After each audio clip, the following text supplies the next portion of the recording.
حضرت خالد بن ولید نے اپنی فوج کو روک لیا، نوجوانوں کو روک کر کے ایک تقریر کی اور کہا اے نوجوانوں، اے رسول اللہ کے دیوانوں، آج تمہارے امتحان کی گھڑی ہے۔ اگر تمہارا قدم ڈگمگا گیا تو قیامت تک آنے والی نسلیں تمہیں لعنت برسائیں گی، اور اگر تمہارا قدم جمع رہ گیا تو قیامت تک تم پر رحمت و انوار کے پھول برسائے جائیں گے۔ خالد بن ولید کی فوج نے پوچھا کہ سپاہ سالار ہمیں کرنا کیا ہے؟ خالد بن ولید نے کہا کچھ نہیں کرنا ہے، بس اتنا کہ بازار سے گزرو تو اپنی آنکھیں نیچی کر کے چلو، یہ میرے مصطفیٰ کی سنت ہے۔ رسول اللہ صلی اللہ علیہ وسلم جب بھی مدینے کے بازار میں جاتے اپنی آنکھیں نیچی کر کے چلتے تھے۔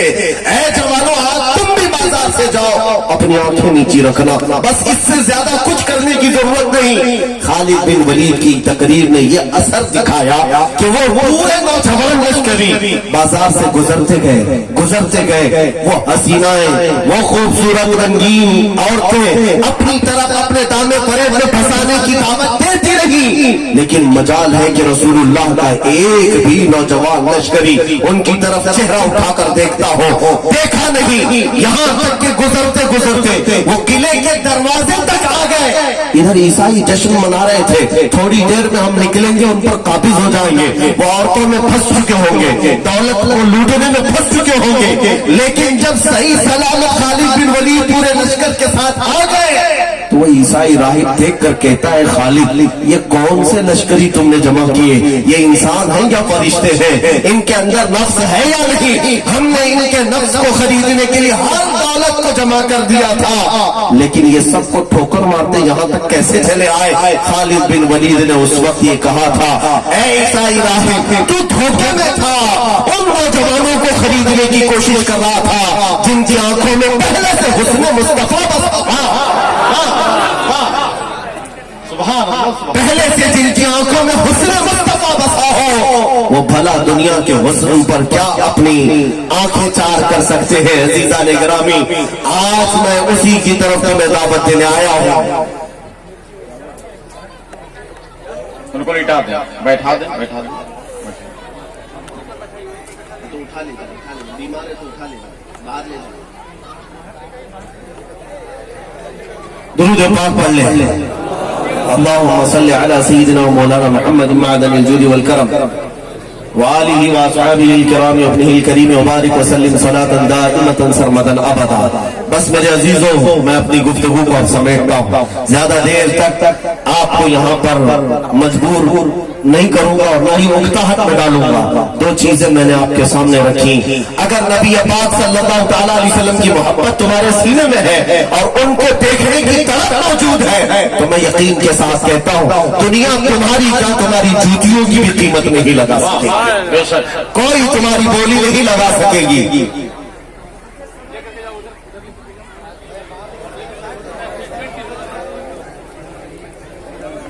اس کو چھوڑ دیجئے، رہنے دیجئے، ارے وہ ایسے ہی کرے گا، مستان ہے وہ۔ والنٹیئر حضرات میں اس لے جا رہے ہیں، آپ خاموشی اختیار کریں۔ اے بھیا اس کو چھوڑ دیجئے، رہنے دیجئے۔ نہیں وہ نہیں جائے گا جی، وہ مستان ہے وہ ایسے ہی۔ ہاں آپ حضرات بیٹھ جائیں، آپ توجہ رکھیں، میرے آقا صلی اللہ علیہ وسلم کا ذکر چل رہا ہے، حضور سے جو محبت کرتے ہیں وہ ہمتن گوش ہو کر تھوڑی دیر خاموشی اختیار کر لیں۔ نبی پاک صلی اللہ تعالیٰ علیہ وسلم کا ذکر ہے، جب مصطفیٰ کریم کا ذکر ہوتا ہے تو فرشتے بھی ان محفلوں میں آ جاتے ہیں، فرشتے بھی ان محفلوں میں آتے ہیں۔ یقیناً حدیث پاک کی روشنی میں اس محفل پر بھی فرشتے اپنا سایہ کیے ہوئے ہیں۔ نبی پاک صلی اللہ تعالیٰ علیہ وسلم کا ذکر جمیل ہے۔ آؤ میرے عزیزوں، میں اپنی گفتگو کو سمیٹتا ہوں۔